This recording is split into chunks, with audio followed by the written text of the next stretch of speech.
各位朋友，大家好，今天呢是第7集，也就是我使用房车5年后的再谈房车。那么今天接着昨天的那个话题讲啊，昨天讲什么样的人需要安装固定式马桶，那么今天讲如果要安装固定式马桶，最好安装什么样的呢？那么今天呢我们主要是讲固定式马桶啊，至于说那种可移动式的咱们就不讲了啊，那种比较灵活一点啊，但缺点就是舒适性较差OK 那么目前来讲，主流的房车上的固定式马桶就2种啊，一种是直排式的啊，一种是抽拉式的，也叫合式的啊。那么先讲直排式的啊，那么有的朋友一听这个直排式可能就有误会啊，哪能把这个大小便随便就直接排在地面上，对不对啊？其实不是这样啊。所谓的直排式呢，它也是有一个黑水箱的，要把这个大小便啊这些污物集中起来放在黑水箱里啊，这叫直排式啊。那么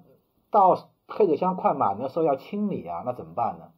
一般来讲啊，比较文明的方式啊，它会给你配一个软管排污管啊，然后你要接在这个黑水箱上面，然后找到一个合适的地方给它排掉啊，有一个阀门啊，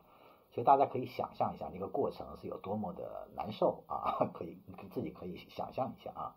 而且那个污水管呢，你用完了以后是不是还得收纳？收纳之前是不是还得清洗啊？所以说那个过程是相当的难以让人忍受，对不对？那么 OK， 那么又有很多车友说，那我就不用软管，我直接排在一个合适的地方行不行？行啊，当然可以啊，但是你排在哪里呢？这是个问题啊。如果说你就直接排了，那你就准备好被人骂了啊。一个你自己受不了，一个是别人也会骂啊。因为我在这个那年在云南的和顺古镇就遇到过一个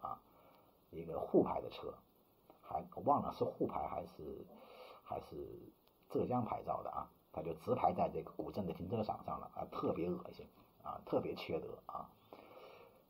OK， 这种情况是肯定是不行的，你不能直排在地面上啊，你至少得找到一个下水道啊，合适的，而且必须是合适的下水道，不会影响到别人的生活的一个下水道啊，排掉。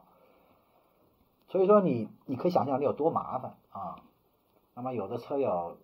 说我一边开高速一边排，那你也够缺德的啊。所以说你如果不想缺德啊，想把这个黑水箱的东西排掉，文明的排掉，你还得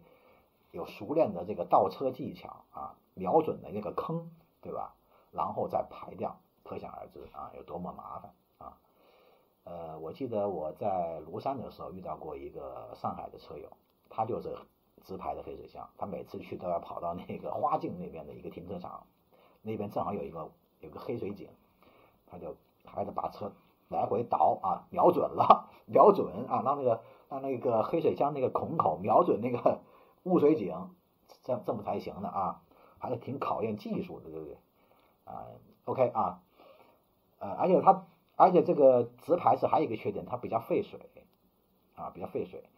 那么费水意味着什么？意味着你的黑水箱如果不够大的话，很快就满了啊，很可能你2-3天你就得清一次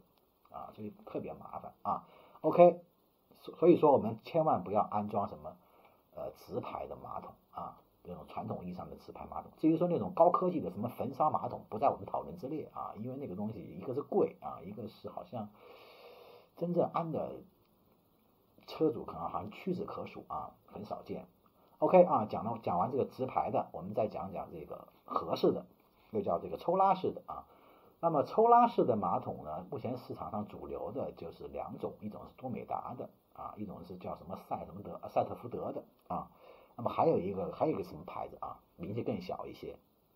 那么这种合适的这种马桶呢，目前来看啊，按照目前市场上的这个马桶来看，似乎多美达的更人性化一些，设计的更人性化一些，包括它的这个把手啊，推拉把手，包括它的这个整个的设计啊，包括这座圈的大小啊，包括这个水的冲力大小，还有这个水的节水性能，相对这个赛特福德来讲，多美达的会更好一些。而且价格方面嘛，两者差的不是很多啊，多美达稍微贵一点啊，稍微贵一点。那么可能首选还多美达的比较好啊。当然我不是为他做广告，我也没拿他1分钱啊，只是实事求是的讲了啊。那么这个抽拉马桶呢，好处跟直排来讲来说，它的灵活一些啊。首先它比较省水啊，所以它清理的时长会清理的这个间隔时长会长一些，你不用老是去清理它啊，这是一个啊。第二个呢，它可以这个随心所欲啊，就是你想到了哪里就到了哪里啊，不管你缺德也好，还是不缺德也好啊，还是文明也好啊，缺德的话你可以是吧，随处到啊，是吧？咱当然不提倡了啊。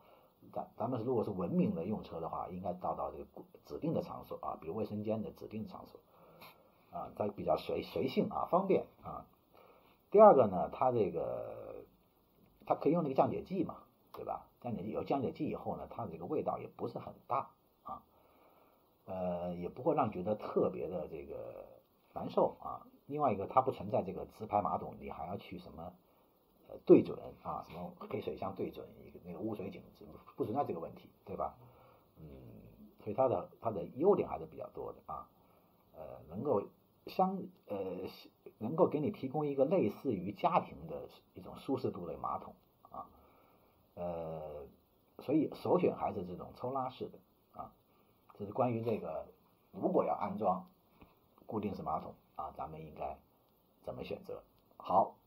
本期视频就简单说这么多啊，我们下一集再见吧，拜拜。